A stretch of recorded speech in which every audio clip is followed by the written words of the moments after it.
Welcome to प्रज्ञाज kitchen. आज मी तुम्हाला पुरणाची पोळी दाखवणार आहे। पुरणाची पोळी ही आपण होळीला करतो, त्याचप्रमाणे गुढीपाडव्याला देखील करतो।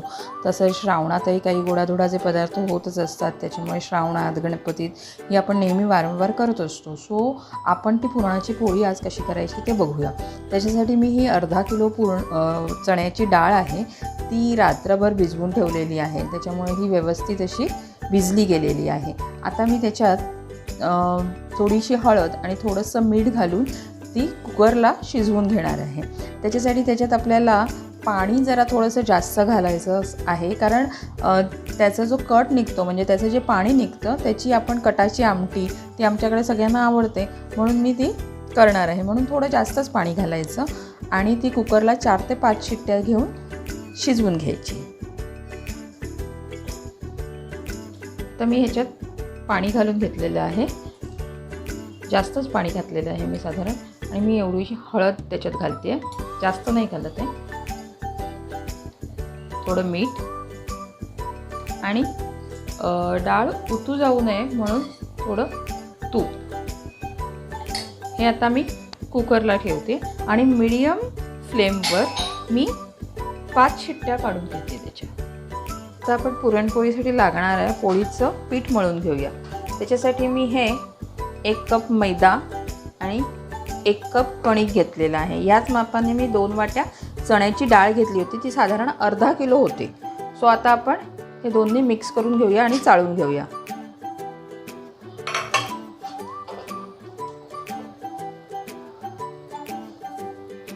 म्हणजे काही जर असेल त्याच्यात तर ते निघून जाईल। आता मी कणिक घालते, ह्याच्यातच मी थोडंसं मीठ घालते आणि हळद।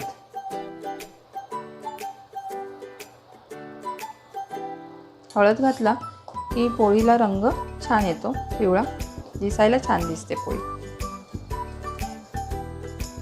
आता हे आपण मळून घेऊया।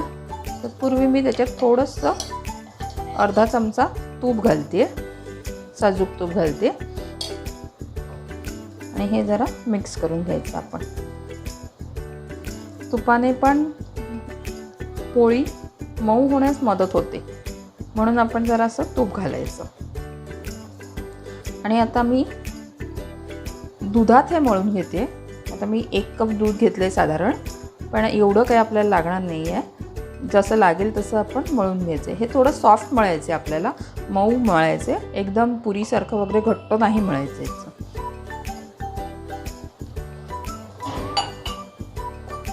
हे बघा, आता आपलं असं पीठ मळून झालेलं आहे आणि एवढं दूध उरलेलं आहे त्याच्यातनं। आता थोडं तेल टाकून आता हे परत आपण मळून घ्यायचं आहे। थोडं तेल जास्त घालायचं आहे, कारण जेवढी ती भिजेल कणिक त्याच्यात तेवढं चांगलं। मगाशी मी 2 चमचे जे तेल घातलं ते बघा संपूर्ण सोक झालेलं आहे, आणि आता मी अजून 2 चमचे तेल घालते त्याच्यात आणि परत मळून घेते।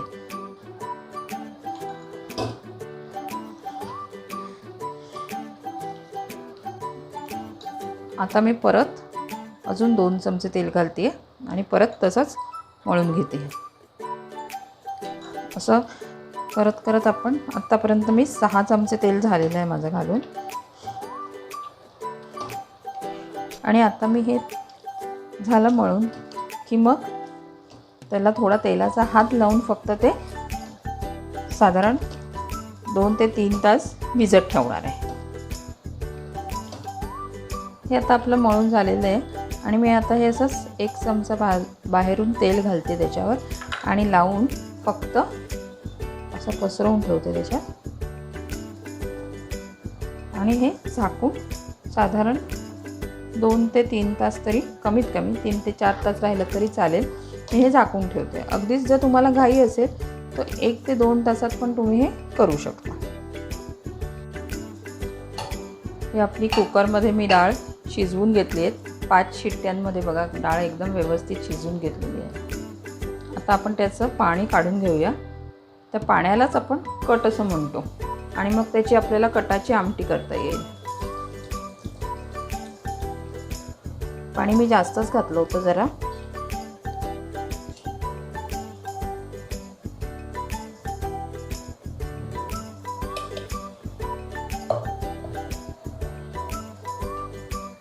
सो पुरणपोळीबरोबर लागणारी कटाची आमटी ही आता नंतर आपण कशी करायची ते बघूया.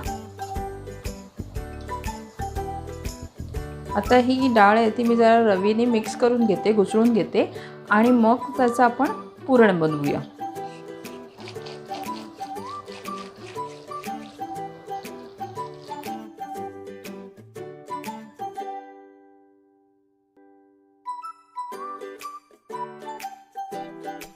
हे मी आता डाळ व्यवस्थित मिक्स करून घेतलेली आहे बघा.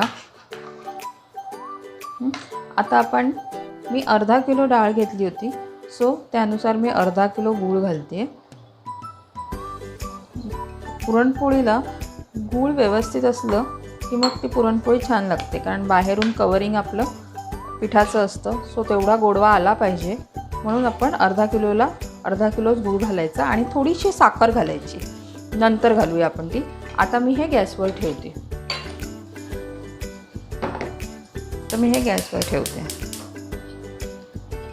आणि सुरुवातीला हे जरा घट्ट दिसेल, मग नंतर गूळ विरघळला त्याच्यात व्यवस्थित की मग ते पातळ होईल आणि मग नंतर आपण ते पूर्ण घट्ट होईपर्यंत शिजवून घ्यायचं आहे. तर आता तो थोडा वेळ, त्याला 4 ते 5 मिनटं तरी लागतील साधारण गूळ पातळ व्हायला. सो आपण वाट बघूया. आपलं गूळ बघा पूर्णपणे विरघळलं आहे आता आणि हे थोडं अजूनही पातळ झालं होतं. आता ते घट्ट व्हायला सुरुवात झाली आहे. आता ह्या स्टेजला आपण वेलची पावडर टाकली की ती व्यवस्थित मिक्स होते, म्हणून मी आता त्याच्यात थोडी वेलची पावडर घालते आहे.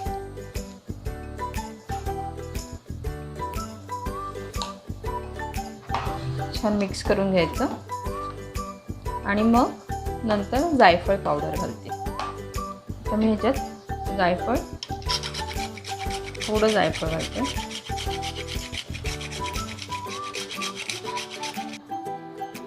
एक साधारण 20-1 मिनटं झालेली आहेत. आपलं बघा थोडं घट्ट व्हायला लागलं, अजून बरंच घट्ट व्हायचं आहे. आता मी त्याच्यात साखर घालते. आपण गूळ घालून झालेलं आहे. एक 4 ते 5 चमचे मी साखर घालते. 5 चमचे मी साखर घातलेली आहे. साखर घातल्यामुळे काय होतं की हे मिश्रण थोडंसं लवकर असं घट्ट व्हायला मदत होते. म्हणजे आळतं म्हणतात ना, तर थोडंसं लवकर घट्ट व्हायला मदत होते त्याच्यामुळे. आपलं हे पुरण बघा आता घट्ट झालेलं आहे. जवळजवळ 1 तासभर झालेलं आहे. अर्धा किलो असल्यामुळे थोडा जास्त वेळ लागतो. जर पाव किलोचं केलं तर कमी वेळात होईल.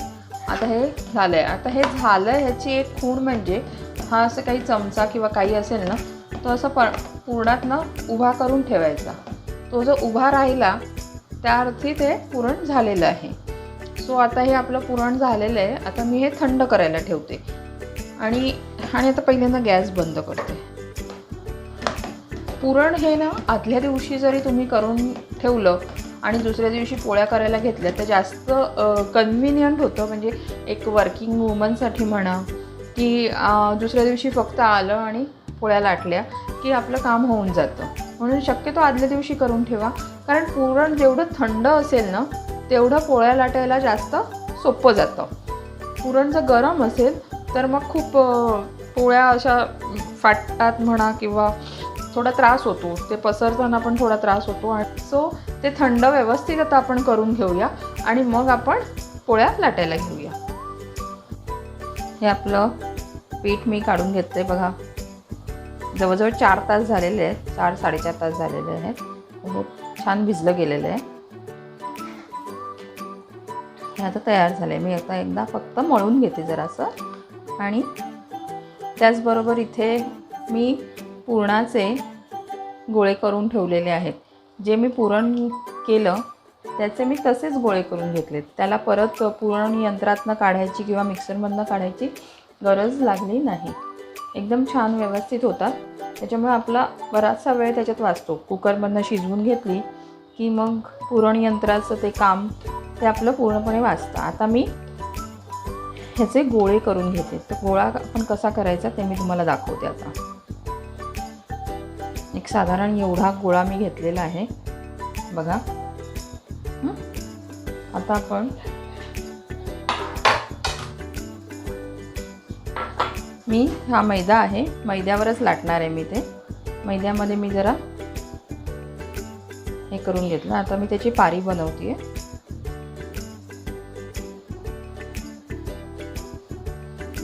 आणि जेवढा गोळा मी पिठाचा घेतले त्याच्या दुप्पट जवळजवळ गोळा मी पुरणाचा घेणार आहे.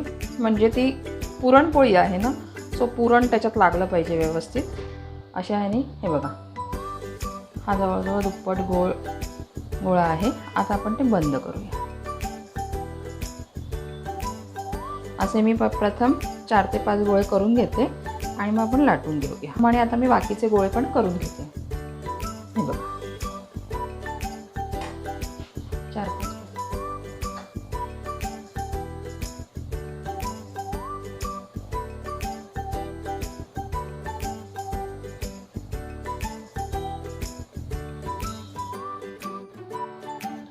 हे आपले गोळे करून झालेले आहेत बघा. सो आता आपण लाटायला घेऊया. मी मैद्यावरच लाटणार आहे.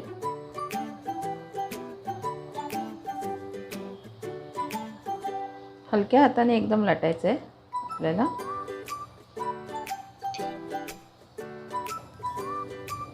आपलं पुरण अगदी पूर्ण शेवटपर्यंत पसरलं पाहिजे. आपण मैदा आणि हे घेतलेलं असल्यामुळे, कणिक मिक्स असल्यामुळे तसा फाटण्याचा प्रश्न येत नाही फारसा. फक्त जरा हलक्या हाताने करायला लागतं हे. बघा आपली एवढी पोळी झालेली आहे लाटून. आता मी ती भाजून घेते.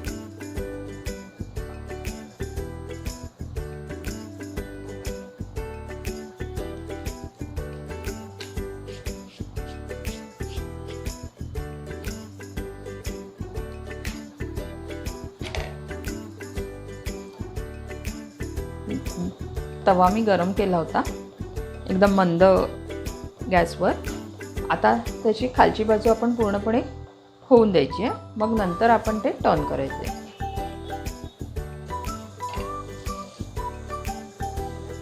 व्यवस्थित मूव होते बघा. तर त्याला वरती थोडे ती वरती अशी यायला लागलेली आहे या साईडनी. बघा फुगायला लागली आहे म्हणजे. आता आपण ती टर्न करूया.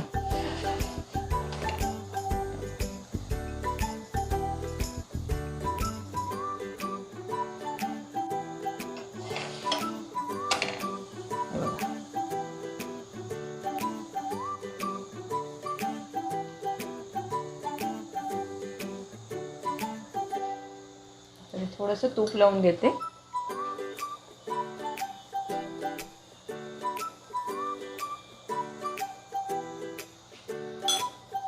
बघा ही छानपैकी फुगेल.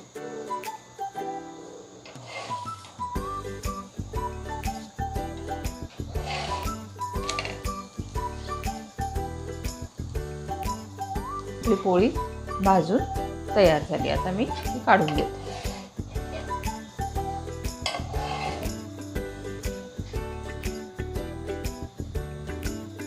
त्याचप्रमाणे आपण दुसरी पण पोळी आता लाटून घेऊया.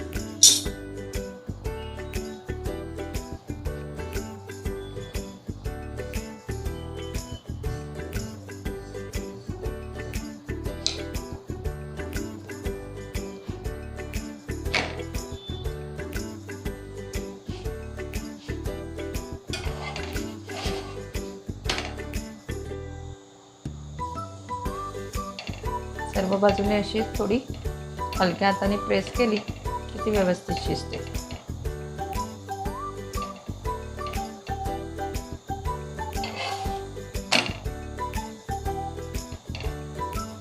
मी तिला थोडंसं तूप लावून घेते. एकदा आपला तवा गरम झाला की पोळ्या होतात पटापट.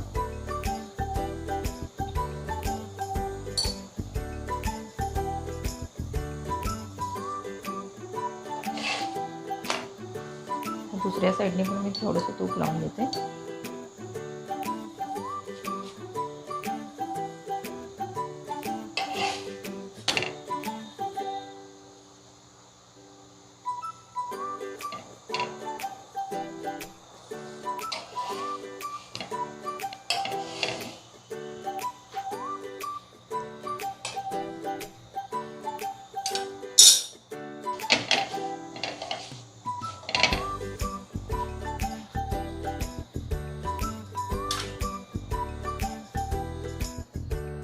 आपली पुरणाची पोळी तयार झालेली आहे. मी ती दुधाबरोबर आणि साजूक तुपाबरोबर सर्व केली आहे. तर तसंच तुम्ही कटाच्या आमटीबरोबर पण ही सर्व करू शकता. मी कटाच्या आमटीची लिंक खाली डिस्क्रिप्शन बॉक्समध्ये देत आहे, तर ती पण तुम्ही जरूर करून बघा. तुम्ही माझ्या चॅनलला अजून सबस्क्राईब केलं नसेल तर जरूर सबस्क्राईब करा आणि शेअर करा, त्याचप्रमाणे लाईक करा. थँक्यू.